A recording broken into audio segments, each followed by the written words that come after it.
Hello friends, welcome to Focus Study. आज है 25 मई 2020 और आज हम डिस्कस करेंगे 25 मई का द हिंदू न्यूज़पेपर। अगर आप फर्स्ट टाइम हमारे यूट्यूब चैनल पे आ रहे हैं तो चैनल को सब्सक्राइब कर सकते हैं और जब भी सब्सक्राइब करें बेल बटन को जरूर प्रेस करें ताकि वीडियोस के रेगुलर नोटिफिकेशन आपको मिलते रहें। तो चलिए स्टार्ट करते हैं आज की फर्स्ट न्यूज़ से। आज की फर्स्ट न्यूज़ है no troops detained by China. ये बोला है आर्मी के स्पोक्स पर्सन ने।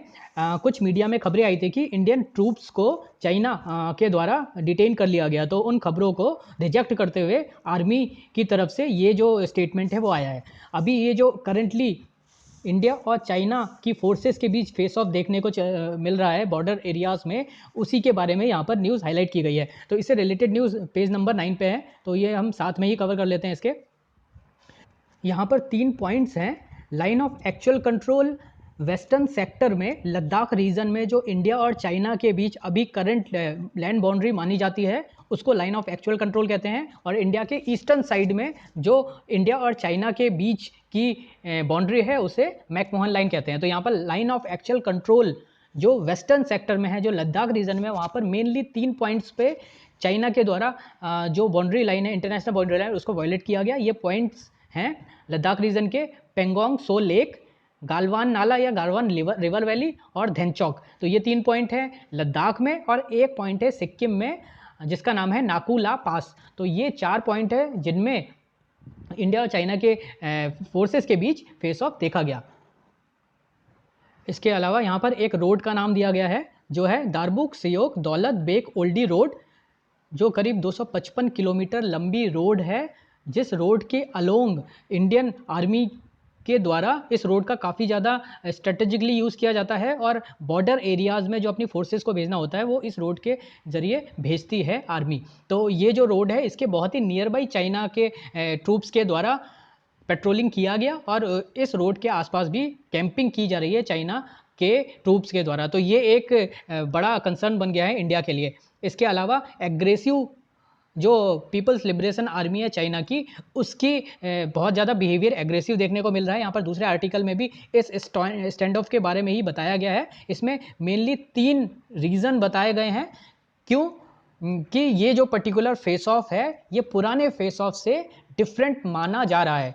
जो भी एक्सपर्ट हैं मिलिट्री रिलेटेड एक्टिविटीज़ के, उन लोगों का मानना है कि ये फेस ऑफ और जो पुराने रिसेंट टाइम में 2-3 साल पहले डोकलाम रीजन में फेस ऑफ हुआ था या उससे भी पहले जो डॉलर बेक ओल्डी रीजन में फेस ऑफ हुआ था, उससे ये अभी का जो फेस ऑफ है ये डिफरेंट है। ये मेनली 3 फैक्टर्स पे डिफरेंट माना जा सकता है। पहला फैक्टर है कि दोनों सेनाओं के बीच जो अब पेट्रोलिंग है इस एरिया में, जो बॉर्डर एरियाज हैं उनमें बढ़ाई गई है। ये दोनों के द्वारा किया गया है, यानी कि इंडियन फोर्सेस और चाइनीज फोर्सेस दोनों ने अपने अपने बॉर्डर के साइड्स में पेट्रोलिंग बढ़ा दी है। इसके अलावा चाइनीज ट्रूप्स ने रिसेंटली बहुत ज़्यादा एग्रेसिवली पेट्रोलिंग की है और उनका जो बिहेवियर रहा है बहुत ज़्यादा एग्रेसिव बिहेवियर रहा है। जब भी जो फेस ऑफ की कंडीशन बनी है इंडियन ट्रूप्स के साथ, तो बहुत ही ज़्यादा फिजिकल जो वायलेशन है उनके द्वारा किए गए और जो भी प्रोटोकॉल्स थे उनको वायलेट किया गया। और जो तीसरा कारण है वो है कि टोटल नंबर ऑफ जो ट्रूप्स हैं चाइना के वो बहुत ही ज़्यादा हैं अभी फेस ऑफ की लोकेशंस पे। यानी कि जिन लोकेशंस पे फेस ऑफ हो रहा है अभी रिसेंटली, उसमें चाइना के ट्रूप्स की संख्या नॉर्मल नहीं है, ये मानी जा रही है कि नॉर्मल से कहीं ज़्यादा है। पेंगोंग सो लेक जहाँ पर ये फेस ऑफ हुआ है वहाँ पर उस लेक में चाइना के ट्रूप्स का जो पेट्रोलिंग है वो काफ़ी ज़्यादा तेज हुआ है। काफ़ी सारी बोट्स जो नॉर्मल टाइम के हिसाब से अगर हम देखें तो नॉर्मल टाइम से कहीं ज़्यादा है, तो बहुत ज़्यादा बोट्स के साथ पेट्रोलिंग की जा रही है चाइनीज़ फोर्सेस के द्वारा इस पेंगोंग सो लेक में। पेंगोंग सो लेक कुछ इस तरह की लेक है, ये करीब 40% इंडियन बाउंड्री में आती है और 40% इंडिया बाउंड्री में हो गई और 60% चाइनीज़ बाउंड्री में आती है। तो इतना एरिया इंडिया की बाउंड्री में रहता है। तो यहाँ पर जो चाइना की बाउंड्री है वहाँ पर बहुत ज़्यादा पेट्रोलिंग किया जा रहा है बोट्स के। अब यहाँ पर जो लेक है ये टोटली इनवर्ड लेक है। इनवर्ड मतलब कि इस लेक का कनेक्शन आउटसाइड किसी रिवर या ओपनिंग के साथ नहीं है और इसीलिए ये लैंडलॉक लेक्ड मानी जाती है। दूसरा, ये स्ट्रेटेजिकली बहुत इंपॉर्टेंट है। तीसरा, लेक होने के कारण, चूंकि ये लेक है तो जो बाउंड्री का बिल्कुल डिमार्केशन है वो बहुत ज़्यादा क्लियर नहीं है, जिसकी वजह से ये एक डिस्प्यूट का कारण भी बना हुआ है दोनों कंट्रीज़ के बीच।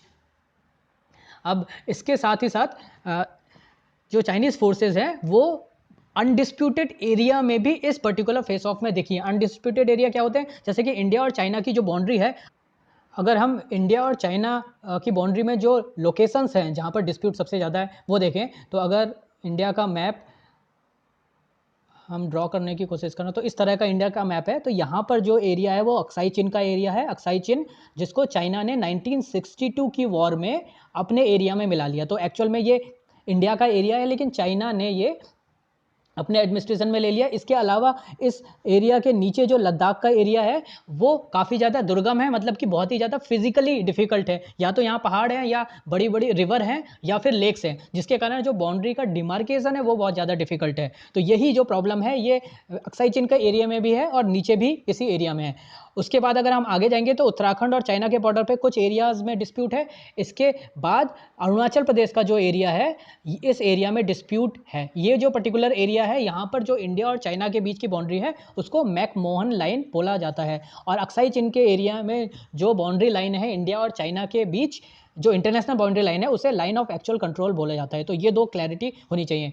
तो ये जो दो लोकेशंस हैं इनमें बहुत ज़्यादा प्रॉब्लम देखी गई है। और नॉर्मली जिन एरियाज़ में आइडेंटिफिकेशन बहुत ही क्लियर नहीं है, वहाँ पर अभी तक चाइना की सेनाओं के द्वारा जो एग्रेशन की एक्टिविटी है वो की गई थी। लेकिन इस पर्टिकुलर इवेंट में इस बार जो ये स्टैंड ऑफ या फेस ऑफ हो रहा है, इसमें नए एरियाज़ में चाइना की फोर्सेस के द्वारा इनकर्सन किया जा रहा है। They have reportedly pushed into new areas, और न्यू एरिया जैसे Galwan river valley where LAC is not disputed. तो जो गालवान रिवर वैली लद्दाख में है, ईस्टर्न लद्दाख में है, वहाँ पर कोई भी डिस्प्यूट नहीं है। ये क्लियर कट इंडिया और चाइना की बाउंड्री है, वहाँ पर कोई डिस्प्यूट की बात नहीं है। बाउंड्री का डिमार्केशन बिल्कुल क्लियर है, लेकिन फिर भी चाइना के फोर्सेस के द्वारा जो पेट्रोलिंग है वो बहुत ज़्यादा बढ़ाई गई, और जो बाउंड्री लाइन है उसके बाद अपनी कैंपिंग बहुत बड़े लेवल पे की गई। तो इसीलिए ये कुछ फैक्टर है जिनको देख के लग रहा है कि ये नॉर्मल चाइना और इंडिया के बीच का फेस ऑफ नहीं है, ये नॉर्मली पीछे मतलब बड़े लेवल की प्लानिंग से किया जाने वाला एक टैक्टिकल एक्ट माना जा रहा है चाइना का। अगर हम इसके रीज़न में जाएं तो यहाँ पर एक्सपर्ट्स के द्वारा बताया गया कि इसके रीज़न हो सकते हैं। पहला तो इंडियन गवर्नमेंट के द्वारा जो जम्मू और कश्मीर स्टेट्स को बाइफर्केट करके, जो जम्मू एंड कश्मीर का स्टेटस, जो स्पेशल स्टेटस था, उसको एंड करके इसको दो यूनियन टेरिटरीज में डिस्ट्रीब्यूट कर दिया गया, जम्मू एंड कश्मीर और लद्दाख। और उसके बाद जो इसके मैप रिलीज़ किए गए और जो पब्लिक स्टेटमेंट दिए गए गवर्नमेंट के द्वारा, तो ये भी एक कारण माना जा सकता है चाइना के इस एक्ट का। और दूसरा कारण ये माना जा सकता है कि चाइना के द्वारा ये बताया जा रहा है कि इंडिया और यूएस के जो स्ट्रेटेजिक टाइज हैं वो इंडिया का जो बाउंड्री लाइन पे रिस्क है उसको कम नहीं कर सकते। तो कहीं ना कहीं चाइना ये दिखाना चाह रहा है कि इंडिया और चाइना के बीच जो 3488 किलोमीटर की लंबी बाउंड्री लाइन है, और उन बाउंड्री लाइन्स में जो डिस्प्यूटेड एरिया हैं वहाँ पर वो इंडिया यूएसए के साथ स्ट्रांग रिलेशन करके उन डिस्प्यूट को ख़त्म नहीं कर सकता। और यूएसए और चाइना के बीच का जो बॉर्डर टेंशन है उससे भी हो सकता है कि बीजिंग यानी कि चाइना और ज़्यादा डिफेंसिव होने की कोशिश कर रहा है। तो ये कुछ रीज़न है, और इसी का न्यूज़ एनालिसिस यहाँ पर इस आर्टिकल में किया गया था। अब फर्स्ट पेज पे हम वापस चलते हैं, वहाँ का सेकंड न्यूज़ है यहाँ की, कोविड-19 cases India now in top 10। कोविड-19 के केसेस इंडिया में बहुत ही तेज़ी से बढ़ रहे हैं। पिछले कुछ दिनों में तो काफ़ी तेज़ बढ़े हैं, और अभी तक का फिर से रिकॉर्ड टूट के हाईएस्ट सिंगल डे स्पाइक हुआ है अभी तक का 7097, यानी कि 7000 केसेस सिंगल डे में 24 घंटे में पहली बार इंडिया में इंक्रीज़ हुआ है। इसके साथ ही जो टोटल नंबर ऑफ टैली है 1,38,482 पे पहुँच गई है। इस टैली के साथ इंडिया ने ईरान को सरपास कर दिया। India has surpassed that of Iran with 1,35,000। Iran में जो टोटल नंबर ऑफ इन्फेक्शन है 1,35,000 तक ही पहुंचे थे, और इंडिया ने अब ईरान को भी क्रॉस कर दिया है। और इंडिया इसके साथ ही 10th highest number of confirm cases में आ गया है, मतलब कि 10 दुनिया के जो सबसे ज़्यादा इन्फेक्टेड कंट्रीज़ हैं उनमें इंडिया की काउंट की जा रही है। तो इंडिया में जो नंबर ऑफ केसेस है वो काफ़ी ज़्यादा बढ़ गए हैं। Flight and air curve cloud air operation, तो एयरलाइन के जो ऑपरेशन है वो आज के दिन से स्टार्ट होने थे। उसके बाद हेल्थ मिनिस्ट्री और सिविल एविएशन मिनिस्ट्री के कुछ जो एडिशनल स्टेट स्पेसिफिक प्रोटोकॉल्स हैं और जो नॉर्म्स हैं वो रिलीज़ किए गए। और ये जो नॉर्म्स हैं इनमें कन्फ्यूज़न होने के कारण पैसेंजर्स काफ़ी ज़्यादा कन्फ्यूज़ हैं और एयरलाइंस के जो ऑपरेशन हैं वो फुल फ्लेज शुरू नहीं किए जा सके हैं इस डेट से। अब यहाँ पर कुछ ट्रैवल एडवाइजरीज जारी की गई।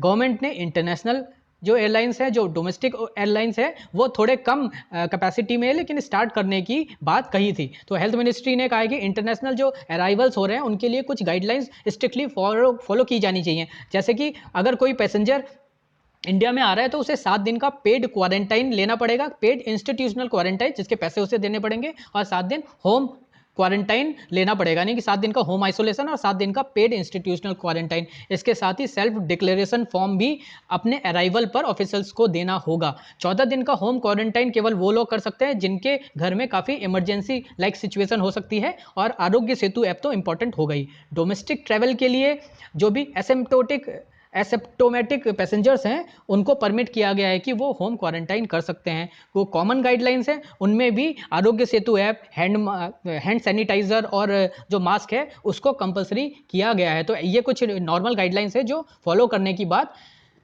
सेफ्टी के लिए हेल्थ मिनिस्ट्री ने की है। अब नेक्स्ट न्यूज़ है पेज नंबर 4 पे। यहाँ पर फॉरेन ट्राइब्यूनल्स की बात की गई है। Foreign tribunal member removed. तो गुवाहाटी में जो फॉरेन ट्राइब्यूनल है, एक फॉरेन ट्राइब्यूनल के एक मेंबर को रिमूव किया गया।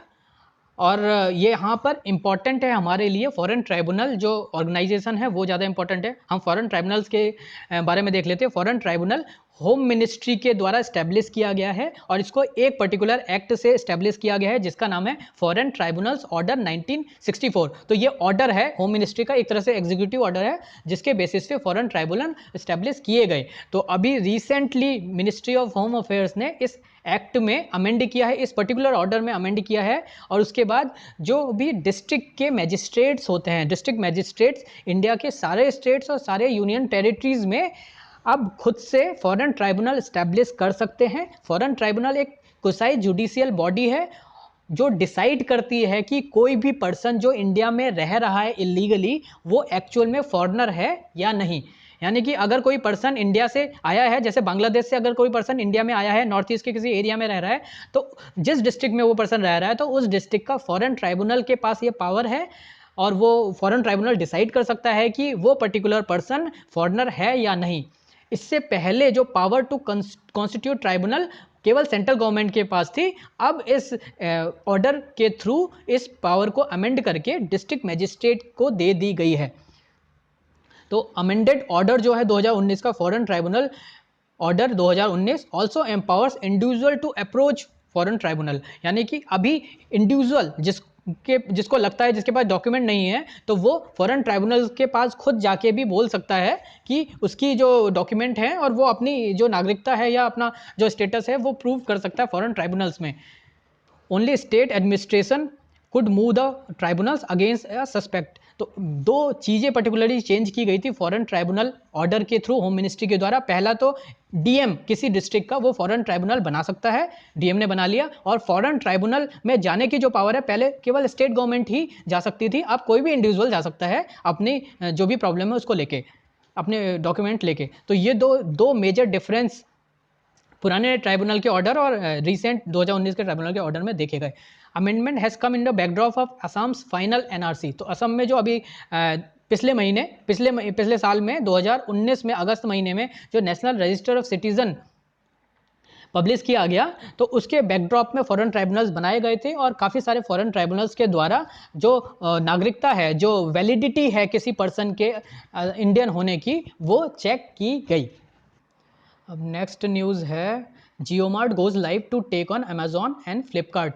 जियोमार्ट रिलायंस के द्वारा स्टार्ट किया गया एक ई कॉमर्स प्लेटफॉर्म है। क्वेश्चन ये आ सकता है कि जियोमार्ट किसका ई कॉमर्स प्लेटफॉर्म है या रिलायंस के द्वारा स्टार्ट किया गया है। ये एक ऑनलाइन ऑफलाइन मॉडल है that combine strength of Reliance Jio and Reliance retail. और ये जो पर्टिकुलर प्लेटफॉर्म है। इसमें फेसबुक और व्हाट्सअप की हेल्प के थ्रू रिलायंस अपने जो प्रोडक्ट्स हैं उनको ऑनलाइन बेचने की कोशिश करेगा। Facebook and WhatsApp has signed commercial agreement with Reliance Jio over Jio mart so that online ventures customers can place order through social media platform. WhatsApp की हेल्प से और फेसबुक की हेल्प से जियो मार्ट पे ऑर्डर प्लेस किए जा सकते हैं। तो इसके लिए एक टाई अप फेसबुक और व्हाट्सअप, फेसबुक का रिलायंस जियो के साथ ऑलरेडी अभी कुछ दिन पहले हुआ था, तो उसी के बाद रिलायंस ने रिलायंस जियो स्टार्ट किया है। अब नेक्स्ट न्यूज़ है वर्ल्ड पेज पे, पेज नंबर 14। वर्ल्ड पेज पे US pushing relations to the brink of new cold war, ऐसा कहना है चाइना का। तो चाइना ऐसा बोल रहा है कि अभी जो यूएसए के प्रेसिडेंट के एटीट्यूड दिख रहा है, यूएसए के प्रेसिडेंट के द्वारा जो अपना एटीट्यूड शो किया जा रहा है, जो बयान दिए जा रहे हैं, जो यूएसए के डिपार्टमेंट के द्वारा अलग अलग जो बयान आ रहे हैं, उनसे ऐसा लगता है कि यूएस चाइना के साथ कोल्ड वॉर में इन्वॉल्व होना चाहता है, ऐसा चाइना का मानना है। और चाइना की फॉरेन मिनिस्ट्री की तरफ से ये स्टेटमेंट आया है। हालांकि फॉरेन मिनिस्टर जो चाइना के, उन्होंने बोला है कि Beijing is open to international probe led by WHO, लेकिन कुछ उसकी जो डिटेल्स है वो नहीं बताई गई है कि जो पैनल, जिस पैनल के लिए चाइना रेडी है प्रोब करने के लिए, जिसको चाइना चाहता है कि वो चाइना में आके प्रोब करे और जो कोरोना वायरस के केसेस है वो चेक करे, उसमें कौन कौन मेंबर हो सकते हैं, फॉरेन जो साइंटिस्ट हैं वो उसमें चाइना एक्सेप्ट करेगा या नहीं, ये कोई क्लैरिटी अभी तक नहीं दी गई। तो सबसे पहले हम यहाँ पर कोल्ड वॉर के बारे में समझ लेते हैं। तो कोल्ड वॉर क्या है? कोल्ड वॉर एक लॉन्ग पीरियड ऑफ टेंशन को बोला जाता है जो सेकेंड वर्ल्ड वॉर के बाद यूएसए और यूएसएसआर के बीच देखी गई। तो it was a long period of tension between democracy of western world and communist countries of eastern Europe. तो वेस्टर्न वर्ल्ड के जो डेमोक्रेटिक कंट्री थे और जो ईस्टर्न यूरोप के कम्युनिस्ट कंट्री थे, उनके बीच का एक लॉन्ग टाइम पीरियड का टेंशन को कोल्ड वॉर बोला जाता है। The west was led by USA. तो वेस्टर्न डेमोक्रेसी में यूएसए सबसे स्ट्रांग पावर था, तो लीड किया यूएसए ने, और ईस्टर्न यूरोप के कम्युनिस्ट रेजिम्स जो थे, कम्युनिस्ट कंट्रीज जो थी, उसमें लीड किया सोवियत यूनियन ने। सोवियत यूनियन या यूएसएसआर के द्वारा ये लीड किया गया। तो बेसिकली यूएसए और यूएसएसआर के बीच की जो टेंशन थी, जो कई सालों तक चली, कई दशकों तक चली, 30-40 सालों तक चली, बल्कि उससे भी ज़्यादा चली, इसको कोल्ड वॉर कहा जाता है। ये एक वॉर है जो मेनली पॉलिटिकल फ्रंट पे लड़ी जाती है, इकोनॉमिक फ्रंट पे लड़ी जाती है, और इसके अलावा काफ़ी सारे प्रोपेगेंडा रिलेटेड बातें भी की जाती हैं। पॉलिटिकल फ्रंट पे मतलब कि दोनों पॉलिटिकल लीडर्स के बीच जो कॉम्पिटिशन है या जो अपनी अपनी पावर बढ़ाने की कोशिश की जा रही है, मेनली इसका जो फर्क, इसका जो निगेटिव इम्पैक्ट देखा गया है, वो जो आर्म्स रिलेटेड ट्रीटीज़ हैं और जो आर्म्स रिलेटेड प्रोडक्शन है, वो बहुत ज़्यादा बढ़े हैं। कोल्ड वॉर पीरियड में दोनों कंट्रीज़ अपने अपने जो आर्म के प्रोडक्शन है और आर्म का जो मैन्युफैक्चरिंग है, वो बड़े लेवल पर दोनों कंट्रीज़ के द्वारा बढ़ाई गई। तो पॉलिटिकल, इकोनॉमिक, दोनों फ्रंट पे ये कोल्ड वॉर लड़ी जाती हैं। कोल्ड वॉर का नाम कोल्ड वॉर कैसे पड़ा? तो इसका नाम सिंपल है, ये नॉर्मल वॉर नहीं होती, यानी कि जो नॉर्मल वॉर फील्ड में लड़ी जाती है, जो डायरेक्टली फेस टू फेस लड़ी जाती है, उन्हें कहा जाता है हॉट वॉर। लेकिन हॉट वॉर में अभी खतरा है कि दोनों कंट्रीज़ के बीच जो भी, अगर हम चाइना और यूएसए की अभी बात करें, तो दोनों कंट्रीज़ न्यूक्लियर पावर है, और अगर डायरेक्टली फेस टू फेस इनमें वॉर हो जाती है, तो एक दूसरे के अगेंस्ट दोनों कंट्रीज़ न्यूक्लियर वॉर अगर यूज़ कर लें, तो दोनों कंट्री खत्म हो सकती हैं, बर्बाद हो सकती हैं, और बल्कि उनका नक्शा मिट सकता है। तो ऐसे केस में हॉट वॉर की जगह कोल्ड वॉर लड़ी जाती है कंट्रीज के द्वारा अपने पावर को बढ़ाने के लिए, और ये डायरेक्टली फेस टू फेस नहीं लड़ी जाती, इसलिए इसको कोल्ड वॉर बोला जाता है। तो यूएसए और चाइना के बीच जो अभी पिछले 3-4 साल से जो काफ़ी ज़्यादा टेंशन बढ़ी है, और अभी कोरोना वायरस के कारण तो ये टेंशन कई गुना ज़्यादा बढ़ गई है। तो ये कोल्ड वॉर जैसी कंडीशन देखने को मिल रही है। टू पावर्स के बीच जो ट्रेड रिलेटेड जो डील्स हैं, वो ऑलमोस्ट अपने लोवेस्ट फेज में हैं। जो ट्रेड रिलेटेड जो सैंक्शन काफ़ी ज़्यादा यूएसए के द्वारा चाइना पर लगाए जा रहे हैं, ह्यूमन राइट रिलेटेड प्रॉब्लम्स देखने को मिल रही है, और कोरोना वायरस आउटब्रेक के बाद तो ये जो प्रॉब्लम है, दोनों के बीच की टेंशन है, वो बहुत ज़्यादा बढ़ गई है। अगर हम कोरोना वायरस के बारे में बात करें, तो ज़्यादातर जो साइंटिस्ट हैं उनका मानना है कि इस कोरोना वायरस का जो ओरिजिन है, वो चाइना के जो भी मीट मार्केट था वुहान सिटी में, वहाँ से ये क्रिएट हुआ है, और ये एक एनिमल से स्टार्ट हुआ है। तो ये जो पर्टिकुलर फैक्ट है, जो मोस्टली साइंटिस्ट बिलीव करते हैं, इसको वैलिडेट करने के लिए एक इंटरनेशनल पैनल के द्वारा चाइना में इन्वेस्टिगेशन करने की बात की गई है WHO के द्वारा, और जो WHO की हाईएस्ट बॉडी है, वर्ल्ड हेल्थ असेंबली, उसके द्वारा भी ये रिजोल्यूशन अडॉप्ट किया गया, जिसको इंडिया के साथ साथ काफ़ी सारे अफ्रीकन कंट्रीज़ ने भी सपोर्ट किया है कि चाइना में ऐसी इन्वेस्टिगेशन की जानी चाहिए। सेकेंड न्यूज़ है, थाउजेंड्स रैली इन Hong Kong against law. China Hong Kong पे अपना ग्रिप, अपनी कंट्रोल बढ़ाने के लिए एक लॉ लाया है अपने पार्लियामेंट में, और जो अगर पास हो जाता है तो हांगकांग में चाइना की जो पकड़ है वो और ज़्यादा मजबूत हो जाएगी। तो कहीं ना कहीं हांगकांग में जो डेमोक्रेटिक तरीके से काम किए जाते हैं और जो चाइना की रेजिम का ऑपोजिशन हो रहा है उसको कंट्रोल करने के लिए और अपनी पॉलिटिकल पावर स्ट्रॉन्ग करने के लिए चाइना ये पर्टिकुलर जो एक्ट है वो पास करना चाहता है। China's new national security legislation जो है that could lead to sanctions, ऐसा यूएसए ने चाइना को वार्न किया है, और काफ़ी सारे डेमोन्स्ट्रेशन भी ये देखने को मिल रहे हैं। अभी हांगकांग का अगर हम हिस्टोरिकल बैकग्राउंड देखें तो हांगकांग ब्रिटेन के अधिकार में था, ब्रिटेन के अंडर में था, और 1997 में ये ब्रिटेन ने चाइनीज़ गवर्नमेंट को हैंडओवर कर दिया, बट कुछ शर्तों के साथ ये जो हांगकांग है उसको हैंडओवर किया गया। ये शर्त क्या थी? 1 कंट्री 2 सिस्टम, 1 कंट्री 2 सिस्टम। अब अगर हम चाइना की बात करें तो चाइना में कम्युनिस्ट सिस्टम है, लेकिन हांगकांग में डेमोक्रेटिक गवर्नमेंट है। तो चाइना हांगकांग और ताइवान इन दोनों लोकेशंस को 1 कंट्री 2 सिस्टम के तहत गवर्न करता है। एक चाइना के हाथ में ये दोनों सिस्टम है, मतलब कि डेमोक्रेसी रहेगी, और एक is a kind of extra power जो हांगकांग और ताइवान को दी गई है। तो अगर हम यहाँ पर हांगकांग की बात करें तो हांगकांग में जो अरेंजमेंट है गवर्नेंस का, उसमें हांगकांग को एक लेवल ऑफ फ्रीडम है, मिनिमम लेवल ऑफ फ्रीडम दिया गया है, जो कि मेनलैंड में चाइना के पास नहीं है। तो चाइना की कम्युनिस्ट गवर्नमेंट के जो एक्स्ट्रा अधिकार हैं वो हांगकांग में गवर्नमेंट के पास नहीं है। हांगकांग अपनी जो गवर्नेंस है वो चाइना के अकॉर्डिंग नहीं चलाता, वो अपने खुद के नियम कानून के अकॉर्डिंग ही चलाता है। इसमें जो प्रेस है उसको फ्रीडम दी गई है, जो जुडिशियरी है वो इंडिपेंडेंट है, जो एग्जीक्यूटिव है वो डेमोक्रेटिक वे में अपने काम करता है, वो सोशलिस्ट या कम्युनिस्ट रूल्स के तहत अपने काम नहीं करता है। तो यहाँ पर ये जो इंडिपेंडेंस है हांगकांग की, उसको कंट्रोल करने के लिए चाइना ने इस एक्ट में प्रोविज़न रखे हैं, और ये अगर एक्ट पास हो जाता है तो चाइना की जो पावर है वो हांगकांग में बढ़ जाएगी, जिसका अपोजिशन हांगकांग में भी किया जा रहा है। और यूएसए ने भी चाइना को वार्न किया है कि अगर चाइना के द्वारा ऐसा किया गया तो यूएस फर्दर सैंक्शन लगा सकता है। तो जो कोल्ड वॉर की कंडीशन है वो और ज़्यादा बढ़ सकती है यूएसए और चाइना के बीच। तो ये थे आज के न्यूज़ आर्टिकल्स। तो लास्ट में हम आज के क्वेश्चंस देख लेते हैं। आज का फर्स्ट क्वेश्चन है, which of these locations are not in Ladakh region, जो अभी करेंटली इंडिया और चाइना के बीच फेस ऑफ के लोकेशंस थे। तो अभी जो इंडिया चाइना के बीच फेस ऑफ हुए हैं उनमें से कौन सी लोकेशन लद्दाख की लोकेशन नहीं है? ए नाकुला पास, बी सोंगपो लेक, सी गालवान रिवर वैली, और डी देनचौक। कौन सी लोकेशन लद्दाख में स्थित नहीं है? दूसरा क्वेश्चन है, tropic of cancer passes through how many Indian states. Tropic of cancer यानी कर्क रेखा इंडिया के कितने स्टेट से पास करती है? ए 7, बी 8, सी 9 और डी 10। तो इन दोनों क्वेश्चंस का आंसर आपको कमेंट सेक्शन में बताने हैं। तो ये थे आज के क्वेश्चन। आई होप कि आपको पसंद आया होगा, और अगर आपको पसंद आया तो वीडियो को लाइक करें, शेयर करें, सब्सक्राइब करें और कमेंट भी करें। Thanks for watching.